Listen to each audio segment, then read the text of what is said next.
વિષય વાણિજ્ય વ્યવસ્થા અને સંચાલન, ચેપ્ટર નંબર 1 સંચાલનનું સ્વરૂપ અને મહત્ત્વ. આ ચેપ્ટર છે, એમાંથી આપને એ વિભાગ, બી વિભાગ, સી વિભાગ, ડી વિભાગ, આ 4 વિભાગની અંદર પ્રશ્ન પૂછાશે. એ વિભાગની અંદર એક MCQ હશે, બી વિભાગની અંદર એક ટૂંકો પ્રશ્ન હશે, સી વિભાગ છે તેમાં 2 માર્ક્સના પ્રશ્નો પૂછાય છે જેમાં એક પ્રશ્ન હશે, અને ડી વિભાગ છે તેની અંદર 3 માર્કના પ્રશ્ન પૂછાય છે જેની સંખ્યા 2 હશે. તો અહીં એ વિભાગની અંદર MCQ સ્વરૂપે જે પ્રશ્ન હશે જેનો માર્ક 1 ગણવાનો, બી વિભાગની અંદર જે પ્રશ્ન હશે જેનો પણ 1 માર્ક્સ થશે, સી વિભાગની અંદર એક પ્રશ્ન જેના માર્ક 2 થશે, અને ડી વિભાગની અંદર 2 પ્રશ્ન પૂછાય છે. આ ડી જે વિભાગ છે એમાં એક પ્રશ્નના 3 ગુણ હોય છે, તો અહીંયા ટોટલ આપને 6 માર્કના પ્રશ્ન થશે. આમ આ ચેપ્ટર છે આપણા માટે 10 માર્કનું બની રહેશે. બરાબર છે? તો આ ચેપ્ટર છે એ આપણા માટે અગત્યનું છે, કારણ કે આ જે કોર્સ છે એની અંદર આખું ચેપ્ટર છે એ આમાં પૂછાયેલું છે. તો એની અંદર આપણે જોઈએ તો પ્રસ્તાવના આપેલી છે, એમાં આપણે કીધું છે કે સંચાલનની શરૂઆત અતિ પ્રાચીન સમયથી થઈ છે. કદાચ વિકલ્પની અંદર આપણે પ્રશ્ન પૂછે, શું પ્રશ્ન પૂછે? તો કે ભાઈ સંચાલનની શરૂઆત છે એ ક્યારથી થઈ છે? તો કે ભાઈ સંચાલનની શરૂઆત છે તે અતિ પ્રાચીન સમયથી થઈ છે. બરાબર છે? આપણે યાદ રાખવાનું થશે. પછી કીધું છે તો કે ભાઈ પાષાણ યુગમાં માનવી પ્રાણીઓનો શિકાર કરીને પોતાનો ખોરાક મેળવતો હતો. તો કે ભાઈ પાષાણ યુગ, તો કે ભાઈ વચ્ચે એક પથ્થરનો યુગ આવેલો હતો, તો કે એની અંદર વ્યક્તિ છે પોતાનો ખોરાક છે એ કઈ રીતે મેળવતો હતો? તો કે ભાઈ પ્રાણીઓનો શિકાર કરીને. આ માટે પોતે શું કરતો? તો કે ભાઈ આ માટે તેને 1 કરતાં વધુ માણસોની જરૂર પડતી હતી. આ કાર્ય માટે તે સમયમાં આયોજન કરતો, માર્ગદર્શન મેળવતો, માર્ગદર્શન આપતો, એકબીજા વ્યક્તિઓ સાથે સંકલન કરતો, એટલે કે એક સૂત્રતા જાળવતો, અને એને જે કામગીરી કરવાની હતી એની ઉપર સતત ને સતત પોતે દેખરેખ રાખતો, અને કાર્ય પૂરું કરવાની પ્રક્રિયાની શરૂઆત થઈ. બરાબર છે? તો અહીંયા શું થયું? તો કે ભાઈ પાષાણ યુગની વાત કરી તો એની અંદર પણ માણસ છે એ પોતે શિકાર કરીને પોતાનો ખોરાક છે તે મેળવતો હતો. એના માટે પોતે તો કે ભાઈ આયોજન બનાવતો, જે તે વ્યક્તિઓને પોતે માર્ગદર્શન આપો, જે તે વ્યક્તિઓ કામ કરતા હોય એની સાથે એક સૂત્રતા જાળવતો, અને કામગીરી ઉપર સતત ને સતત દેખરેખ રાખતો. આ બાબતનો અહીંયા ઉલ્લેખ છે. એની પાછળનું કારણ શું છે? તો કે ભાઈ સંચાલન છે એ પ્રાચીન સમયથી જોવા મળે છે. તો કે ભાઈ પાષાણ યુગની અંદર પણ માણસ છે એ પોતાનો ખોરાક મેળવવા માટે આવી બધી પ્રવૃત્તિઓ છે એ પોતે કરતો હતો. બરાબર છે? તો આ જે પ્રક્રિયા છે એને શું કહેવામાં આવે? તો કે સંચાલન કહેવામાં આવે છે. બરાબર? એટલા માટે અહીંયા આપણે કીધું છે તો કે ભાઈ સંચાલનની શરૂઆત થઈ છે ક્યાંથી? તો કે ભાઈ પ્રાચીન સમયથી થઈ છે. આગળ આપણે જોઈએ તો માનવીએ જ્યારથી પોતાની મર્યાદાઓ જાણી, અહીં આપણે ખ્યાલ છે ભાઈ હરેક વ્યક્તિઓ છે તેની ક્યાંક ને ક્યાંક મર્યાદાઓ રહેલી હોય છે. તો કે ભાઈ માણસે પોતાની મર્યાદાઓ જાણી અને મર્યાદાઓનો ખ્યાલ રાખીને પોતાનું ધ્યેય સિદ્ધ કરવા અન્ય વ્યક્તિઓ સાથે સહકારથી કામ કરવાનું શરૂ કર્યું. ત્યારથી જ સંચાલન આવશ્યક બન્યું. તો કે ભાઈ માનવીને પોતાની મર્યાદાનો ખ્યાલ આવ્યો. તો કે ભાઈ માણસની મર્યાદા શું છે? તો કે ભાઈ માણસની મર્યાદા એ છે તો કે ભાઈ ગમે તે લક્ષ્યાંકો સિદ્ધ કરવા છે તો તેને અન્ય વ્યક્તિની જરૂરિયાત રહેશે. તો કે ભાઈ અન્ય વ્યક્તિની જરૂરિયાત રહેશે તો એના માટે શું જરૂરી છે? તો કે ભાઈ અન્ય વ્યક્તિનો સહકાર એના માટે જરૂરી છે. અન્ય વ્યક્તિ સાથે સહકારથી કામ કરવું એના માટે જરૂરી છે. બરોબર છે? તો કે ભાઈ ત્યારથી સંચાલન છે ને એ આવશ્યક બન્યું છે.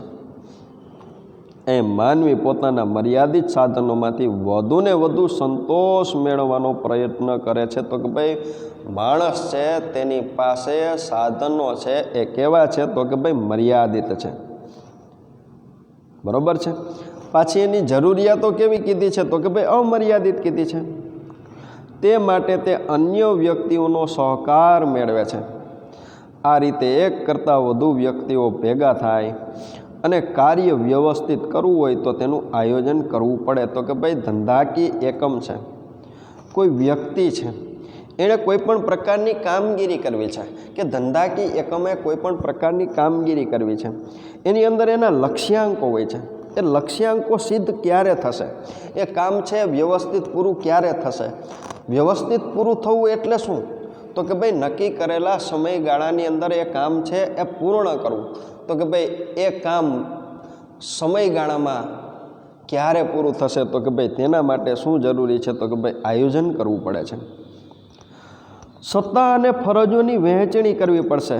તો કે ભાઈ એના માટે એક એણે માળખું તૈયાર કરવું પડશે, એટલે કે વ્યવસ્થા તંત્રની રચના તૈયાર કરવી પડશે. તો કે ભાઈ વ્યવસ્થા તંત્રની રચના ક્યારે થશે? તો કે ભાઈ એના માટે એણે જે તે વ્યક્તિ છે કામને પૂરું કરવું છે એ માટે જે તે વ્યક્તિને એણે સત્તા આપવી પડશે, જે તે વ્યક્તિને જવાબદારી આપવી પડશે. તો શું થશે? તો કે ભાઈ આયોજન મુજબ છે ને ભાઈ એ કામ થઈ શકશે.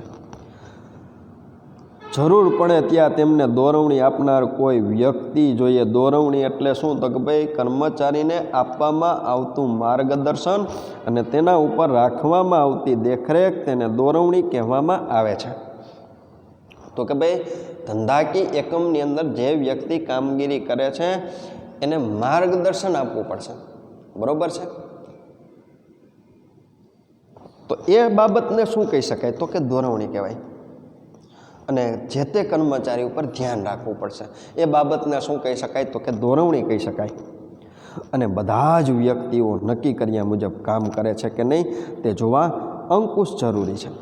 તો કે ભાઈ નક્કી કરેલા લક્ષ્યાંકોને સિદ્ધ કરવા માટે જે તે વ્યક્તિઓને જે તે કામગીરી સોંપેલી છે એ મુજબ એ વ્યક્તિ કામ કરે છે કે નહીં એ જોવું જરૂરી બની જાય છે. તો કે ભાઈ એ બાબતને શું કહેવામાં આવે છે? તો કે ભાઈ અંકુશ રાખવો જરૂરી બની જાય છે. બરોબર છે? આ કાર્યો એટલે જ સંચાલન. તો કે ભાઈ સંચાલન એ બીજું કંઈ નથી. તો કે ભાઈ અત્યારે આપણે જે આ કામગીરીની વાત કરેલી છે, જે કોઈ પણ પ્રકારની કામગીરી કરવી છે એના માટેનું આયોજન કરવું પડે, સત્તા અને ફરજોની વહેંચણી કરવી પડે, પછી કીધું છે તો કે ભાઈ દોરવણી આપવી પડે છે. આ બધા જ વ્યક્તિઓ છે નક્કી કર્યા મુજબ કામ કરે છે કે નહીં એના ઉપર અંકુશ રાખવો પડે છે. તો આવી બધી જે કામગીરી થઈ છે એ કામગીરીને જ કયા નામે ઓળખવામાં આવે છે? તો કે ભાઈ એને જ સંચાલન તરીકે ઓળખવામાં આવે છે. બરોબર છે? આગળ ધંધાકીય એકમના સ્વરૂપો જેવા કે વ્યક્તિક માલિકી. આપણે 11મા ધોરણની અંદર વાણિજ્ય વ્યવસ્થાની અંદર અભ્યાસ કરેલો હતો વ્યક્તિક માલિકીની પેઢી. અને ભાગીદારી પેઢીમાં માલિકો જાતે જ ધંધાનું કામકાજ કરતા હતા. બરોબર છે? તે આપણે અભ્યાસ કરેલો હતો. એવો પણ અભ્યાસ કરેલો હતો તો કે ભાઈ તેની મર્યાદાઓ કેટલીક હતી અને તેમની મર્યાદાઓને કારણે જ કંપની સ્વરૂપ છે ને ભાઈ તે અસ્તિત્વમાં આવેલું છે. બરોબર છે? આગળ તો કે ભાઈ જેમ જેમ ધંધાકીય પ્રવૃત્તિઓનું કદ વધવા લાગ્યું તેમ તેમ તેના સ્વરૂપમાં પણ ફેરફાર થતો ગયો અને અંતે કંપની સ્વરૂપનો વિકાસ થયો. તો કે ભાઈ અહીંયા કંપની સ્વરૂપનો વિકાસ થયો છે તેની પાછળનું કારણ શું છે? તો કે ભાઈ ભાગીદારી પેઢી છે તેની મર્યાદાઓ છે. તો કે ભાઈ ભાગીદારી પેઢીની મર્યાદાના કારણે જ કંપની સ્વરૂપ છે તે અસ્તિત્વમાં આવેલ છે. કંપની સ્વરૂપ છે તેનો વિકાસ થયો છે. એ કંપની સ્વરૂપમાં મોટા પ્રમાણમાં મૂડી સરળતાથી મેળવી શકાય છે. તો કે ભાઈ અહીંયા વ્યક્તિક માલિકીની પેઢી હતી, ભાગીદારી પેઢી હતી, તેની મર્યાદા શું હતી? તો કે ભાઈ મૂડી છે એ સરળતાથી પ્રાપ્ય બનતી ન હતી. પરંતુ અહીંયા કંપનીની અંદર તો કે ભાઈ સરળતાથી મૂડી છે તે પ્રાપ્ય બને છે. નિષ્ણાંતોનો લાભ તેમજ મોટા કદના વિવિધ લાભ પણ મેળવી શકાય છે. તો કે ભાઈ નિષ્ણાંતોની સેવાનો લાભ મેળવી શકાય, તેમજ મોટા કદના વિવિધ લાભ. તો કે ભાઈ ધંધાકીય એકમ છે એણે મોટા પાયા પર વેપાર કરવો છે તો એનો લાભ પણ મેળવી શકાય છે. મોટા પાયા પરનું બજાર છે એની અંદર પોતાનું વર્ચસ્વ છે એ જમાવવું છે તો એ કંપની સ્વરૂપ દ્વારા સરળતાથી આ કામગીરી છે એ થઈ શકે છે. પરંતુ કદ અને કાર્યો વધતા અનેક પ્રશ્નો પણ ઉદ્ભવતા હોય છે. તો કે ભાઈ ધંધાકીય એકમનું કદ મોટું હોય, ધંધાકીય એકમ છે તેની કામગીરી વધુ હોય તો જેના પરિણામે શું થશે? તો કે ભાઈ અનેક પ્રશ્નો છે તે ઉદ્ભવતા હોય છે. આ પ્રશ્નોમાં કેવા કેવા પ્રશ્નો હોય? તો કે ભાઈ મૂડીને લગતા પ્રશ્નો હોય છે. બીજું તો કે ભાઈ ઉત્પાદનને લગતા પ્રશ્નો હોય છે. પછી તો કે ભાઈ વેચાણને લગતા પ્રશ્નો હોય છે. પછી તો કે ભાઈ કર્મચારીને લગતા પ્રશ્નો હોય છે. તો અહીં આપણે પ્રશ્ન પૂછે, ધંધાકીય એકમનો વિકાસ થતાં, ધંધાકીય એકમનું કદ વધતા ધંધાકીય એકમ સામે કેવા પ્રશ્નો ઉદ્ભવવા લાગ્યા? તો કે ભાઈ મૂડીને લગતા પ્રશ્નો. મૂડીને લગતા પ્રશ્ન એટલે શું? તો કે ભાઈ ધંધાકીય એકમ ચલાવવું છે તો એના માટે બજારમાંથી નાણાં પ્રાપ્ત કરવા જરૂરી બનશે. તો બજારમાંથી નાણાં પ્રાપ્ત કરવા છે ધંધાકીય એકમ માટે શું છે? તો કે ધંધાકીય એકમ માટે મૂડી છે. ઉત્પાદનને લગતા પ્રશ્નો. તો કે ભાઈ ધંધાકીય એકમે મોટા પાયા પર ઉત્પાદન કરવું છે તો એના માટે કેવા કેવા પ્રશ્નો હશે? તો કે ભાઈ એની પાસે પ્રશ્ન હશે તો કે ભાઈ કાચા માલની ખરીદીનો પ્રશ્ન હશે. પછી તો કે ભાઈ રોજમદાર, તો કે ભાઈ કર્મચારીઓનો એની પાસે પ્રશ્ન હશે. મજૂરોનો એની પાસે પ્રશ્ન હશે. યંત્રોનો એની પાસે પ્રશ્ન હશે. અને પછી કીધું છે વેચાણ. તો કે ભાઈ ધંધાકીય એકમ છે ભાઈ એ વસ્તુનું ઉત્પાદન તો સરળતાથી કરી શકે, પરંતુ તો કે ભાઈ એનું વેચવાનું કામ છે ને ભાઈ એ અઘરું છે. તો વેચાણના પ્રશ્નો ઉપસ્થિત થશે. અને સાથે સાથે તો કે ભાઈ ધંધાકીય એકમનો વિકાસ થયો છે, ધંધાકીય એકમને ચલાવવું છે તો એની અંદર કર્મચારીઓ રાખવા જરૂરી છે. તો કે ભાઈ કર્મચારીને લગતા પ્રશ્નો પણ ઉપસ્થિત થશે. તો આવા સંજોગોમાં ધંધાકીય એકમોમાં વિવિધ પ્રકારના નિર્ણયો લેનાર અને તેનો અસરકારક અમલ કરાવનાર તાલીમ પામેલ અનુભવી અને નિષ્ણાત વર્ગની જરૂર પડે છે. આ વર્ગ દ્વારા જે કામગીરી કરવામાં આવે છે એને જ કયા નામે ઓળખવામાં આવે છે? તો કે એને સંચાલન કહેવાય. અહીંયા સામાન્ય ભાષાની અંદર સંચાલન કોને કહેવાય? તો કે ભાઈ ધંધાકીય એકમની અંદર વિવિધ પ્રકારના નિર્ણયો લેનાર અને તેનો અસરકારક અમલ કરાવનાર તાલીમ પામેલ અનુભવી વર્ગની અને નિષ્ણાત વર્ગની જરૂર પડે છે. આ વર્ગ દ્વારા કરવામાં આવતી કામગીરી છે એને જ ક્યાં નામે ઓળખવામાં આવે છે? તો કે સંચાલન કહેવામાં આવે છે. એ ધંધાકીય એકમોની અંદર વિવિધ પ્રકારનો જે વ્યક્તિ નિર્ણય લે છે, નિર્ણયની સાથે સાથે તો કે ભાઈ એનો અસરકારક અમલ કરાવે છે. તો કે ભાઈ પોતે નિર્ણય કઈ રીતે લઈ શકશે, અસરકારક અમલવારી કઈ રીતે કરાવી શકશે? તો કે ભાઈ એના માટે પોતે તાલીમ મેળવેલી હશે, એની પાસે અનુભવ હશે, એ વ્યક્તિ છે એ પોતે નિષ્ણાત હશે. તો કે ભાઈ આ વર્ગની જરૂર પડે છે. આ વર્ગ દ્વારા જે કામ કરવામાં આવે છે એ જ જે કામગીરી છે એને જ ક્યાં નામે ઓળખવામાં આવે છે? તો કે ભાઈ સંચાલન તરીકે ઓળખવામાં આવે છે. વિકલ્પ સ્વરૂપે આપણે પૂછી શકાય. બરોબર. હવે આપણે આગળ વધીએ તો સંચાલનનો અર્થ આપેલો છે એમાં આપણે જોઈએ તો કે ભાઈ સંચાલનનો અર્થ, માનવી એક સામાજિક પ્રાણી છે. વિકલ્પ સ્વરૂપે પૂછે તો કે ભાઈ માનવી કેવું પ્રાણી છે? તો કે ભાઈ સામાજિક. શા માટે? તો કે ભાઈ સમાજની અંદર એનો ઉછેર થાય છે, સમાજની અંદર એનો વિકાસ થાય છે, એટલા માટે સામાજિક પ્રાણી છે અને સમાજની અંદર પોતે રહે છે. તે સમૂહમાં જીવન ગુજારે છે, ધ્યેયને સિદ્ધ કરવા માટે અન્યનો સહારો લે છે. અન્ય એટલે કે સમાજના વ્યક્તિઓનો. સંચાલનનો ખ્યાલ સમજવા માટે તેનો અર્થ સમજવો જરૂરી બને છે. જુદા જુદા લેખકોએ જુદા જુદા દ્રષ્ટિબિંદુથી સંચાલનનો અર્થ સમજાવવાનો પ્રયત્ન કર્યો છે. એમાં આપણે એક વ્યાખ્યા આપેલી છે. એમાં આપણે કીધેલું છે કે ભાઈ એક નિષ્ણાંતે શું કીધું છે, તો કે ભાઈ એક નિષ્ણાંતે અહીંયા એવું કીધું છે, સંચાલન એટલે અન્ય વ્યક્તિઓ પાસેથી કામ લેવાની કળા. તો કે સંચાલન કોને કીધું છે, તો કે ભાઈ અન્ય વ્યક્તિઓ છે એની પાસેથી શું લેવાનું છે, તો કે ભાઈ કામગીરી કરાવવાની છે, એની પાસેથી કામ લેવાનું છે. એવી કળા એટલે કે એક પ્રકારની આવડત, એક પ્રકારનું બુદ્ધિ ચાતુર્ય, એને શું કહેવામાં આવે છે, તો કે ભાઈ સંચાલન તરીકે ઓળખવામાં આવે છે. પછી તો કે ભાઈ બીજો નંબર આગળ આપણે વ્યાખ્યાની અંદર આપેલો છે, તો કે ભાઈ લિવિંગસ્ટનના જણાવ્યા મુજબ એણે શું કીધું છે, તો કે ભાઈ ઓછામાં ઓછા સમયે અને ખર્ચે ઉપલબ્ધ સાધન સગવડોનો શ્રેષ્ઠ ઉપયોગ કરીને એકમના નિર્ધારિત ધ્યેયને સિદ્ધ કરવાના કાર્યને સંચાલન કહે છે. તો કે ભાઈ ઓછામાં ઓછા સમયે અને ઓછામાં ઓછા ખર્ચે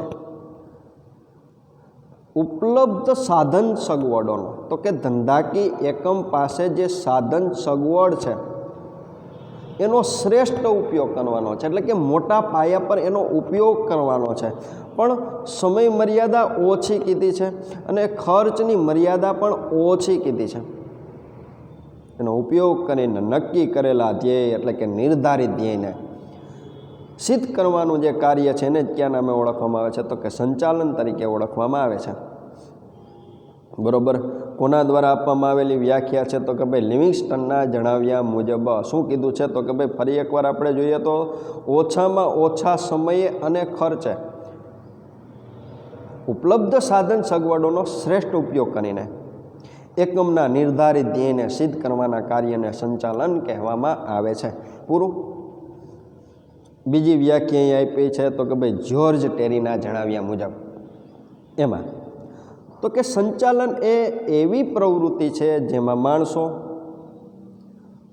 યંત્રો, સાધનો, પદ્ધતિઓ, નાણું, બજારનું આયોજન કરી અંકુશ રાખવાનું કાર્ય કરે છે. તો કે ભાઈ સંચાલન કેવી પ્રવૃત્તિ છે, તો કે ભાઈ જે માણસો ઉપર, યંત્રો ઉપર, સાધનો ઉપર, પદ્ધતિઓ ઉપર, નાણાં ઉપર, બજાર ઉપર આયોજન કરે છે ને તેના ઉપર અંકુશ રાખવાનું કાર્ય કરે છે.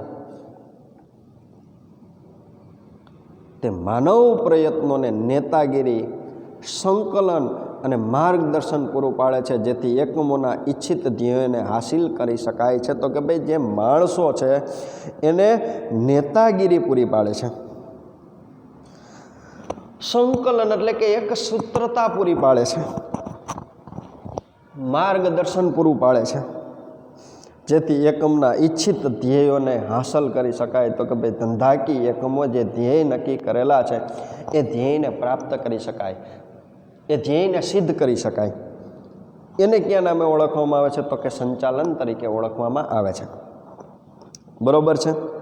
તો આ વ્યાખ્યા છે તે આપણા માટે અગત્યની બની જાય છે. તો કે ભાઈ જ્યોર્જ આર ટેરીએ તેની વ્યાખ્યામાં ક્યાં એમનો સમાવેશ કરેલો છે,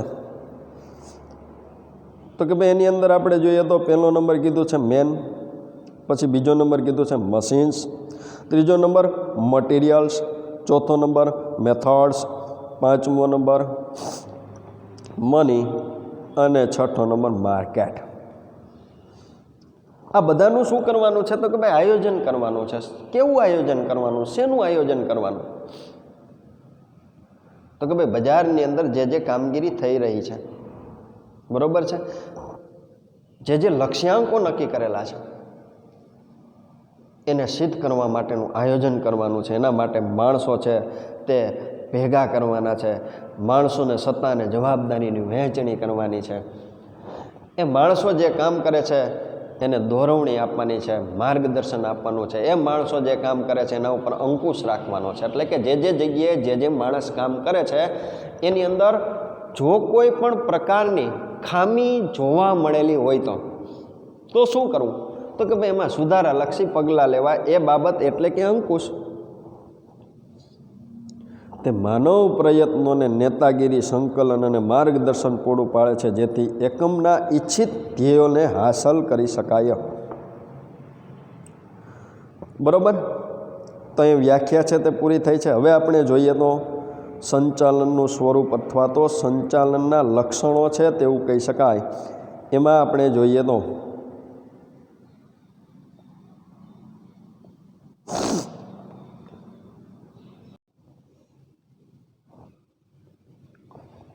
જેમાં નંબર 1 આપેલો છે તો કે ભાઈ સર્વવ્યાપી પ્રવૃત્તિ. શું? તો કે ભાઈ સંચાલન.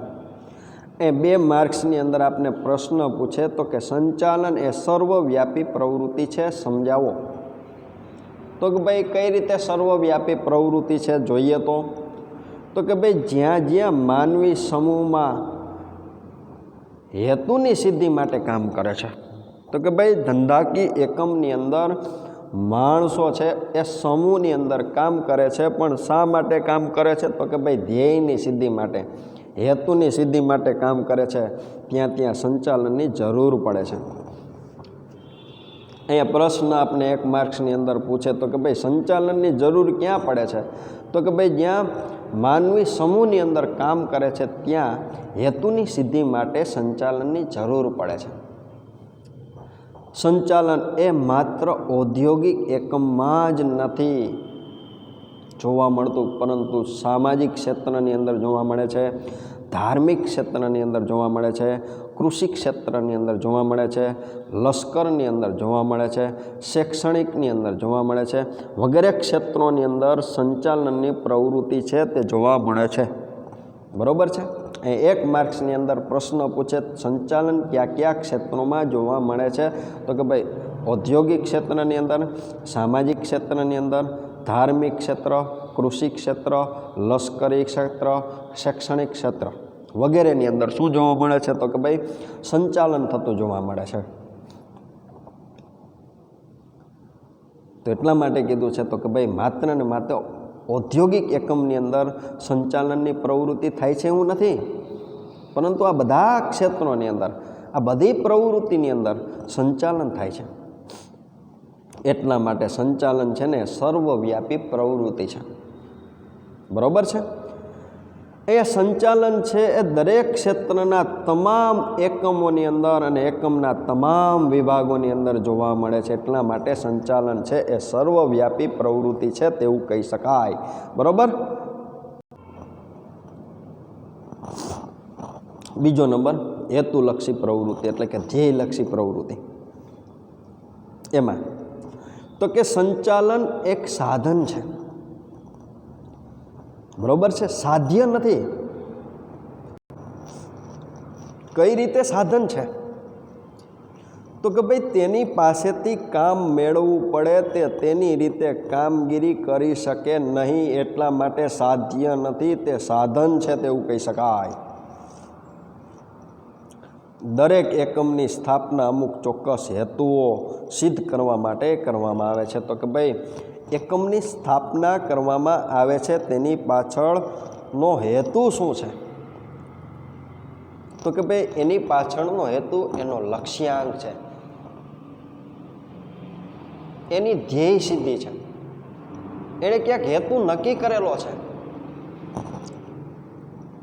આ હેતુઓને કાર્યક્ષમ રીતે અને કરકસરપૂર્વક સિદ્ધ કરવા માટે સંચાલનની જરૂર પડે છે. તો કે ભાઈ ધંધાકીય એકમે જે લક્ષ્યાંકો નક્કી કરેલા છે, ધંધાકીય એકમે જે હેતુઓ નક્કી કરેલા છે, એને જો સિદ્ધ કરવા હશે તો એના માટે કાર્યક્ષમ રીતે અને કરકસરપૂર્વક સંચાલન છે એ કરવું જરૂરી છે. તો કે ભાઈ કાર્યક્ષમ રીતે કામગીરી કરવી પડશે, અને જે કામગીરી થાય છે એની અંદર જે સાધનો છે એ સાધનોનો કરકસરપૂર્વક ઉપયોગ કરવો પડશે અને હેતુઓ છે તેને સિદ્ધ કરી શકાય છે. આવું ક્યારે બનશે તો કે ભાઈ સંચાલન હશે ને તો આવું બનશે, નહીંતર જોવા મળશે નહીં. એટલા માટે એ કીધું છે હેતુલક્ષી પ્રવૃત્તિ છે. નંબર 3 કીધો છે જૂથ પ્રવૃત્તિ છે. તો કે સંચાલન 2 કે તેથી વધુ વ્યક્તિઓના જૂથની પ્રવૃત્તિ છે. તો કે ભાઈ સંચાલનને કેવી પ્રવૃત્તિ કહેવામાં આવે છે તો કે ભાઈ જૂથની પ્રવૃત્તિ. તો કે ભાઈ શા માટે? તો કે જૂથ કોને કહેવાય? તો કે ભાઈ 2 કે તેથી વધુ વ્યક્તિઓ સાથે કામ કરતા હોય તો એ જૂથની અંદર કામ કરે છે તેવું કહેવાય. તો કે સંચાલન છે એ જૂથની પ્રવૃત્તિ છે, જ્યાં 2 કે તેથી વધુ વ્યક્તિઓ અગાઉથી નક્કી કરેલા ધ્યેયને સિદ્ધ કરવા માટે પ્રવૃત્તિ કરતા હોય ત્યાં સંચાલનની જરૂર પડે છે. તો કે સંચાલનની જરૂર પડે છે ક્યાં? તો કે ભાઈ જ્યાં 2 કે તેથી વધુ વ્યક્તિઓ છે એ ધ્યેયની સિદ્ધિ માટે પ્રવૃત્તિ કરતા હોય ત્યાં શેની જરૂર પડે છે? તો કે ભાઈ સંચાલનની જરૂર પડે છે. બરોબર છે. નંબર એના પછીનો આપણે કીધો છે ચોથો, એમાં તો કે ભાઈ સતત ચાલતી પ્રવૃત્તિ. તો કે ભાઈ સંચાલન છે સતત ચાલતી પ્રવૃત્તિ છે. કઈ રીતે? તો કે ભાઈ સંચાલન એ સતત ચાલતી પ્રવૃત્તિ છે. તો કે ભાઈ એકવાર સંચાલનની પ્રવૃત્તિ છે એ શરૂ કર્યા પછી તેને અટકાવી શકાતી નથી. શા માટે અટકાવી શકાતી નથી? શા માટે સતત પ્રવૃત્તિ કહેવાય છે? તો કે ભાઈ સંચાલન છે ને ધ્યેયલક્ષી છે. તો કે ભાઈ જે જગ્યાએ ધ્યેય નક્કી કરેલા છે ત્યાં સંચાલન થતું હોય છે, એટલા માટે સંચાલન એ સતત ચાલતી પ્રક્રિયા છે. પરંતુ ધ્યેય સિદ્ધ થઈ જતાં તેની પ્રક્રિયા બંધ થતી નથી. નવા ધ્યેય અને નવા લક્ષ્યાંકો સંચાલન દ્વારા જ પ્રસ્થાપિત થાય છે. તો કે ભાઈ ધંધાકીય એકમની અંદર સંચાલન છે એ શું કરે છે? તો કે ભાઈ ધ્યેય છે એ નક્કી કરે, ધ્યેય છે એ સિદ્ધ કરે, નવા ધ્યેય નક્કી કરશે, નવા લક્ષ્યાંકો નક્કી કરશે, નવા ધ્યેયને હાંસલ કરશે, નવા લક્ષ્યાંકો છે ધ્યેય છે એને હાંસિલ કરશે. બરોબર છે. આમ સંચાલનમાં ધ્યેય નિર્ધારણ, તો કે ધ્યેયને નક્કી કરવા, ધ્યેયને સિદ્ધ કરવા, પાછા ધ્યેય નક્કી કરવા, આમ એનું ચક્ર છે એ સતત ને સતત ચાલતું જ રહે છે. એટલા માટે તેને સતત ચાલતી પ્રવૃત્તિ કહેવામાં આવે છે. નંબર 5 કીધો છે માનવીય પ્રવૃત્તિ. તો કે સંચાલન એ સર્વવ્યાપી પ્રવૃત્તિ હોવા છતાં તે માનવ જાતને લગતી પ્રવૃત્તિઓ પૂરતું મર્યાદિત છે. તો કે ભાઈ પ્રવૃત્તિ કેવી કીધી છે? તો કે ભાઈ માનવીય પ્રવૃત્તિ કીધી છે. અહીંયા સર્વવ્યાપી એટલે કે બધી જગ્યાએ સંચાલન છે એ થતું જોવા મળે છે, છતાં પણ સંચાલન છે એ માનવ જાત પૂરતું જ મર્યાદિત છે. આવું શા માટે? તો કે ભાઈ સંચાલનમાં માનવ તત્વનું સ્થાન મહત્વનું છે. તો કે ભાઈ માનવી વિના ઉત્પાદનના અન્ય સાધનો નિરર્થક છે. આપણે ખ્યાલ છે તો કે ભાઈ માનવી હશે તો ઉત્પાદનના અન્ય જે સાધનો છે એ સાધનોનો ઉપયોગ થશે. જો માનવી નહીં હોય તો ઉત્પાદનના અન્ય સાધનોનો ઉપયોગ થશે નહીં. એટલે કે એ નિરર્થક છે, એ વ્યર્થ છે. સંચાલન છે એ કોના માટે થાય છે? તો કે ભાઈ માનવી માટે થાય છે. કોણ કરે છે? તો કે ભાઈ માનવી સંચાલન કરે છે. અને સંચાલનની અંદર માનવી જ કેન્દ્ર સ્થાને છે. તેથી તે માણસ માટે માણસ દ્વારા થતી માનવીય પ્રવૃત્તિ છે. તો કે ભાઈ અહીં માનવીય પ્રવૃત્તિ શા માટે? તો કે ભાઈ સંચાલન છે એ માનવી માટે થાય છે, માનવી દ્વારા થાય છે, માનવી છે એ કેન્દ્ર સ્થાને છે, તે માટે તેને માનવીય પ્રવૃત્તિ કહેવામાં આવે છે. નંબર 6 કીધો નિર્ણય પ્રક્રિયા. તો કે નિર્ણય પ્રક્રિયા એ સંચાલનનું કાર્ય છે. સંચાલન કરતા સંચાલકે સતત નિર્ણય લેવા પડે છે. એ નિર્ણય લીધા વગર કોઈ પણ કાર્ય થઈ શકતું નથી. નિર્ણય લીધા પછી સંચાલકો દ્વારા તેનો અમલ થાય તે અંગેની કાર્યવાહી કરવી પડે છે. તો કે ભાઈ ધંધાકીય એકમની અંદર જે વ્યક્તિ છે એ કંપનીનું સંચાલન કરે છે એ સંચાલકે સતત ને સતત નિર્ણય લેવા જરૂરી છે. એ નિર્ણય લીધા વગર ધંધાકીય એકમ છે એનું કોઈ પણ કાર્ય છે થઈ શકતું નથી. નિર્ણય લીધા પછી સંચાલકો દ્વારા તેનો અમલ થાય તે અંગેની કાર્યવાહી કરવી પડે છે. બરોબર છે. એટલે કે ધંધાકીય એકમને ચલાવવું છે તો એની અંદર જે સ્થિતિનું નિર્માણ થયું છે એ પરિસ્થિતિની અંદર સંચાલકે નિર્ણય લેવો જરૂરી બની જાય છે. એટલા માટે કહેવાય છે કે સંચાલનની અંદર નિર્ણય પ્રક્રિયા જરૂરી છે. આમ નિર્ણય પ્રક્રિયા એ સંચાલનનું કાર્ય છે તેવું કહી શકાય. એના પછી નંબર આપણે જોઈએ તો 7મો, વિજ્ઞાન. સંચાલન વિજ્ઞાન છે, સંચાલન કળા છે, સંચાલન વ્યવસાય છે. પ્રશ્ન શું છે તો કે ભાઈ સંચાલનનું સ્વરૂપ સમજાવો અથવા તો સંચાલનના લક્ષણો સમજાવો. કેટલા માર્ક્સની અંદર પૂછી શકાય તો કે ભાઈ 3 માર્ક્સની અંદર પૂછી શકાય. એમાં વિજ્ઞાન કઈ રીતે તો કે ભાઈ વિજ્ઞાનની જેમ સંચાલનમાં પણ ચોક્કસ નિયમો અને સિદ્ધાંતો હોય છે. તેથી કેટલાક લેખકો સંચાલનને વિજ્ઞાન તરીકે ઓળખાવે છે. બરોબર છે. તો કે ભાઈ સંચાલન છે એની અંદર પણ કેટલાક નિયમો છે એ પણ ચોક્કસ અને કેટલાક સિદ્ધાંતો છે. કેવી કેવી પરિસ્થિતિની અંદર કેવા કેવા પરિણામો છે તે પ્રાપ્ત થઈ શકે છે. કેવી પરિસ્થિતિની અંદર ધંધાકીય એકમના કર્મચારીઓ પાસેથી કામ લઈ શકાય, આ ચોક્કસ નિયમો દ્વારા જાણી શકાય, આ ચોક્કસ સિદ્ધાંતો દ્વારા જાણી શકાય. જેના પરિણામે કેટલાક સંચાલકો છે એ સંચાલનને વિજ્ઞાન કહે છે. કેટલાક લેખકો છે એ સંચાલનને વિજ્ઞાન કહે છે. વિજ્ઞાનની અંદર પણ કેટલાક નિયમો છે અને સિદ્ધાંતો છે જે પ્રયોગોથી થાય છે. તો સંચાલનની અંદર પણ સિદ્ધાંતો અને નિયમોની રચના પ્રયોગોથી થાય છે. એટલા માટે વિજ્ઞાન છે તેવું કહી શકાય.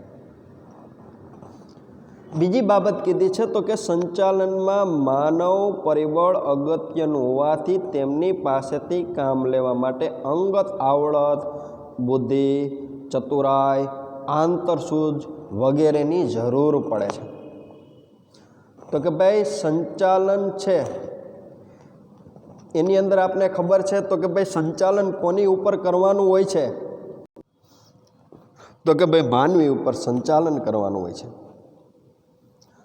માણસો પાસેથી કામ લેવાનું હોય છે. તો કે ભાઈ માણસો પાસેથી કામ ક્યારે લઈ શકાશે તો કે ભાઈ સંચાલક પાસે અંગત આવડત હશે, સંચાલક પાસે બુદ્ધિ, ચતુરાઈ, આંતરસૂઝ હશે તો અન્ય વ્યક્તિઓ પાસેથી પોતે કામ લઈ શકશે. એટલા માટે એને શું કીધું છે તો કે ભાઈ કળા કીધી છે. બરોબર છે. જેને કામ લેવાની કળા કહેવાય.